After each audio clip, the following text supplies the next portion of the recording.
Hola, ¿qué tal? Yo soy el doctor Josué Roque, médico del Centro Universitario de Tonalá de la Universidad de Guadalajara, y en esta ocasión para la materia de clínica de oftalmología les estaré hablando un poco sobre los traumatismos oculares. Como introducción, los traumatismos de globo ocular tienen una terminología para describir las lesiones que las clasifica por el tipo, las características y el mecanismo traumático. Por ende, es fácil saber qué tipo de repercusiones son las más comunes en cada tipo de clasificación. Es así como nos enfocaremos en este momento a explicar los tipos de clasificación de las lesiones oculares, para después adentrarnos a las patologías que nos pueden producir los mecanismos, tipos y características de las lesiones traumáticas, además de sus consecuencias. Primero, tenemos la descripción de las lesiones por su tipo, cerradas o abiertas. Las lesiones cerradas son producidas en su mayoría por traumatismos contusos. Se denomina así ya que, a diferencia de la lesión abierta, la pared del globo ocular está intacta. Es decir, la lesión abierta es en la que la herida implica todo el espesor de la pared del globo ocular. En segundo, tenemos la descripción de las lesiones por sus características: contusión, rotura, laceración laminar y laceración completa. Es importante aclarar que esta clasificación puede ser parte de la anterior, como subclasificaciones. Para aclarar, las de tipo cerrado se subclasifican en contusión o laceración laminar, mientras que las de tipo abierto lo hacen en rotura o laceración. Como comentaba, las lesiones por contusión generalmente implican traumatismos cerrados, y estas son producidas por objetos romos, como una pelota. La lesión producida por este objeto puede ser en el sitio de impacto o a distancia de este. Las lesiones por rotura son de una gravedad mayor, pero producidas también por un objeto romo. Sin embargo, en estas ocasiones la fuerza del mecanismo traumático es mayor e implica una herida de espesor total. Las lesiones por laceración laminar, como veremos más adelante, son producidas por un desgarramiento. Sin embargo, se clasifican como heridas cerradas, ya que la pared no está involucrada en su totalidad como en las de laceración. Las lesiones por laceración son producidas por el mismo mecanismo de desgarramiento, pero en estas el traumatismo involucra la totalidad de la pared ocular. A continuación, podemos observar un diagrama de lo recientemente comentado.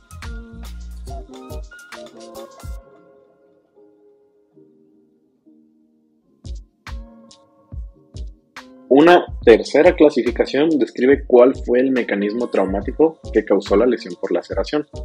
Las lesiones por herida penetrante son las causadas por un objeto afilado.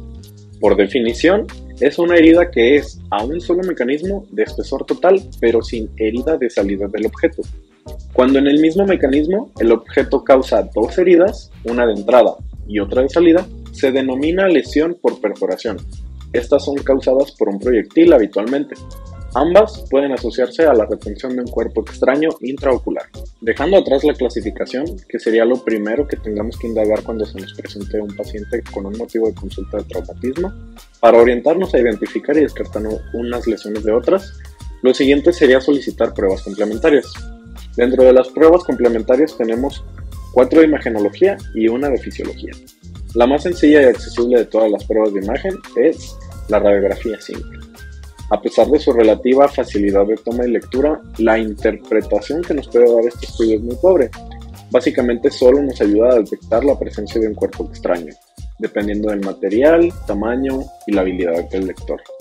Esta misma oración se puede atribuir a la ecografía, estudio de imagen que sigue a la radiografía simple en sensibilidad para detectar cuerpos extraños, lesión por rotura, hemorragias, desprendimientos de retina, etc. Este método presenta otra ventaja y es que ayuda a la planificación de la reparación quirúrgica. Otro estudio de imagen del que se dispone no ampliamente y en algunas localidades además muy limitada es la tomografía axial computarizada.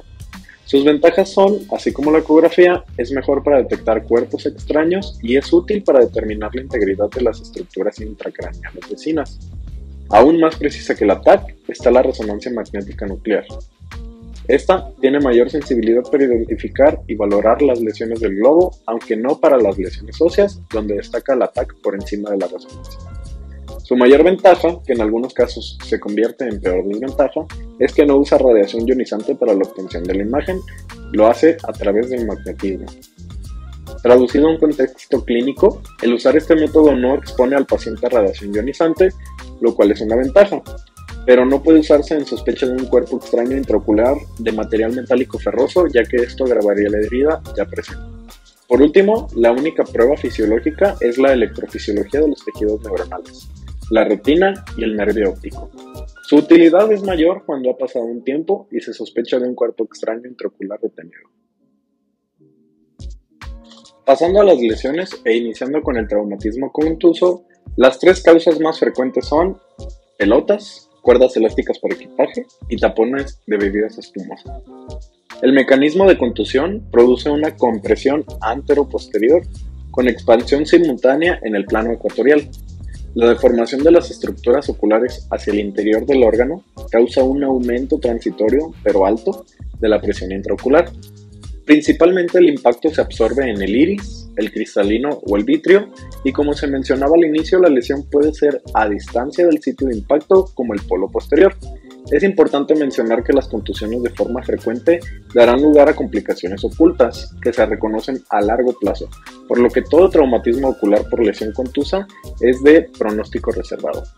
A continuación, un resumen de las principales patologías que pueden ocasionar las lesiones contusas, separadas por estructuras oculares de anterior a posterior y de externo a interno. Iniciando con la córnea, tenemos la abrasión corneal, que esta es la rotura del epitelio y es un diagnóstico sencillo si se tiñe con fluoresceína. Seguido de este tenemos el edema corneal agudo, que es secundario a la difusión del endotelio y suele aclararse espontáneamente. Los desgarros de la membrana de Descemet casi siempre son por traumatismos obstétricos. Pasando a la cámara anterior, el lipema es la hemorragia que tiene su origen en la raíz del iris o la superficie del cuerpo ciliar. Cuando no es total, típicamente se deposita como un nivel líquido.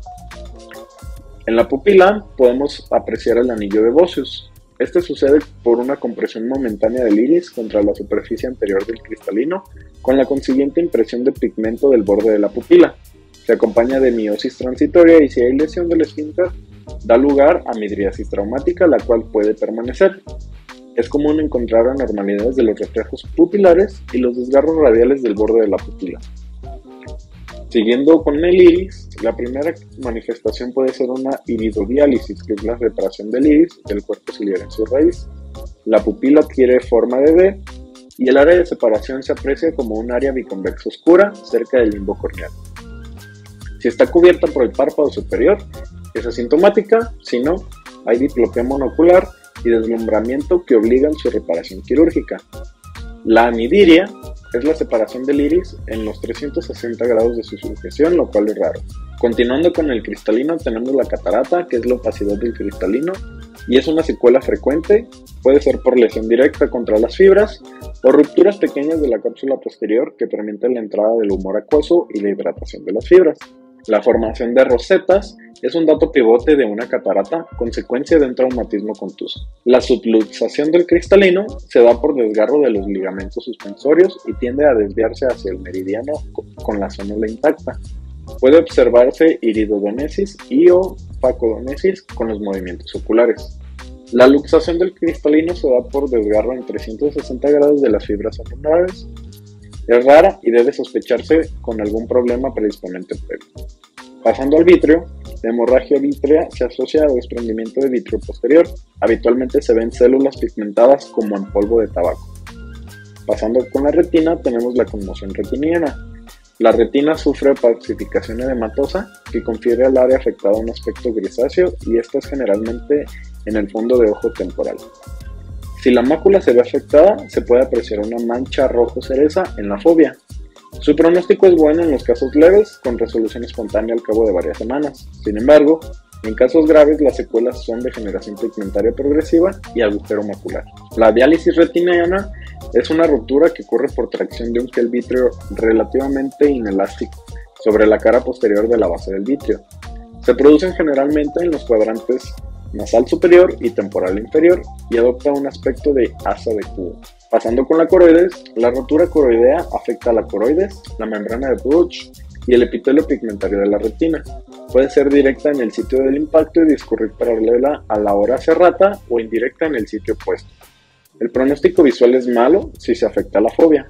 Pasando con el nervio óptico, tenemos la neuropatía óptica traumática, que esta es una pérdida de visión que se debe a la lesión contusa o incisa directa del nervio óptico por los agentes traumáticos o a la fuerza que se transmite secundariamente al nervio de forma indirecta y no deja rotura aparente.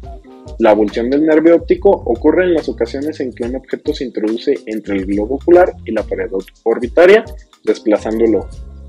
Siguiendo con el cráneo, tenemos el síndrome del bebé zarandeado.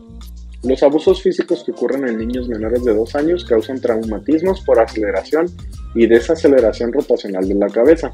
Las manifestaciones oculares van desde hemorragias retinianas, prerretinianas o subretinianas, equimosis periocular, hemorragias subconjuntivales, hasta la pérdida de la visión. Cuando existe una rotura del globo ocular, el pronóstico es malo si la visión inicial es solo de percepción luminosa o peor. Suele ser anterior y a veces queda oculta por una hemorragia subconjuntival abundante. Una rotura posterior oculta debe sospecharse si hay asimetría de la profundidad de la cámara anterior e hipotonía del globo afectado. Los estudios de imagen ayudan en la identificación de estas lesiones. Es importante vigilar la presión intraocular debido a que puede elevarse por diversos motivos. Al contrario, el cuerpo ciliar puede reaccionar a una contusión grave, interrumpiendo de modo pasajero la secreción de humor acuoso con hipotonía consiguiente, la que se deberá descartar su origen en una herida abierta. Ahora vamos a pasar al traumatismo penetrante. Son más frecuentes en los hombres que en las mujeres, con una proporción de 3:1, y típicamente se presentan en un grupo etario joven desde los 15 a los 35 años. Las 3 causas más frecuentes son agresiones físicas, accidentes y deportes. La gravedad de este tipo de lesiones depende del tamaño del objeto, la velocidad al momento del impacto y su composición. Es importante ser conscientes del riesgo de una infección por el tipo de herida. Puede producirse una endoftalmitis o una panoftalmia consecutiva. Estas pueden ser inclusive más graves, algo habitual, que la lesión inicial y complicarse con la pérdida del ojo.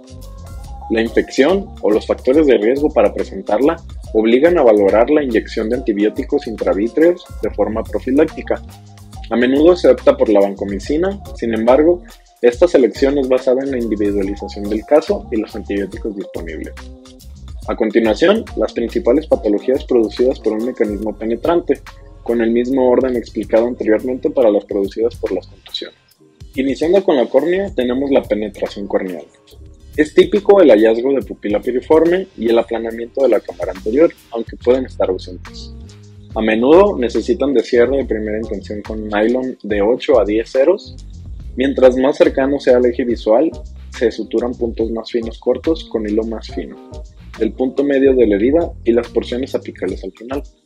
Si el iris se ve afectado, a menudo debe extirparse por la presencia de necrosis o contaminación por material extraño.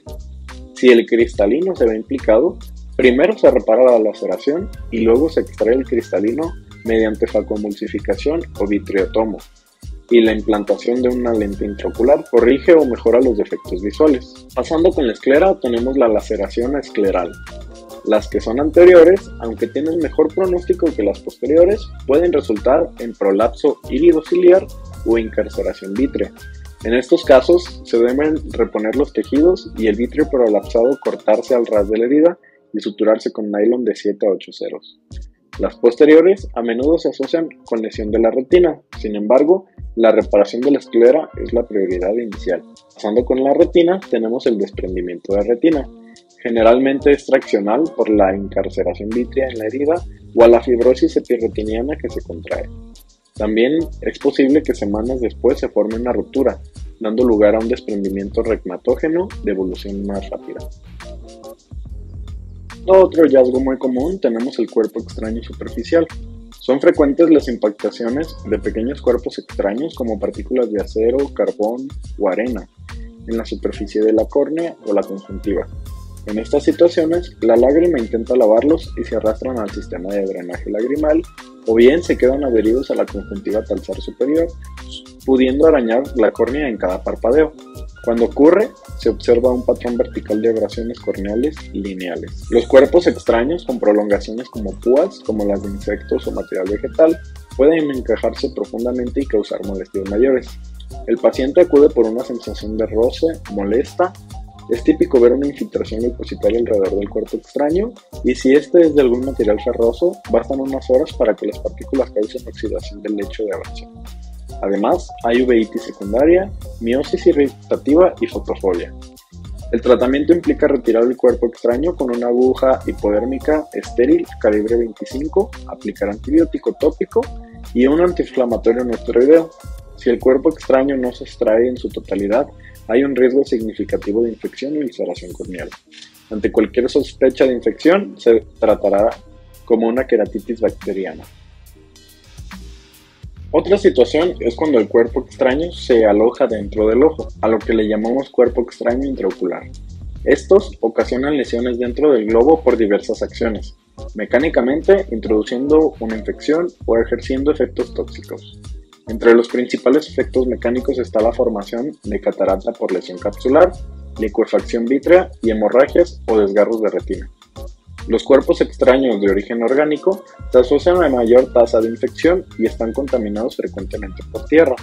La profilaxis con antibióticos intravítreos es casi obligatoria.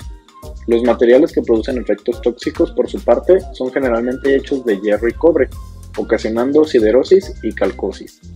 El tratamiento consiste en reparar el sitio de entrada, realizar una profilaxis antibiótica contra las infecciones que se puedan originar y retirar el cuerpo extraño, ya sea mediante su extracción con pinzas o con imán en caso de ser ferroso. La siderosis es producida por la descomposición de un cuerpo extraño intraocular, ejerce un efecto tóxico sobre sistemas enzimáticos celulares y produce la muerte celular.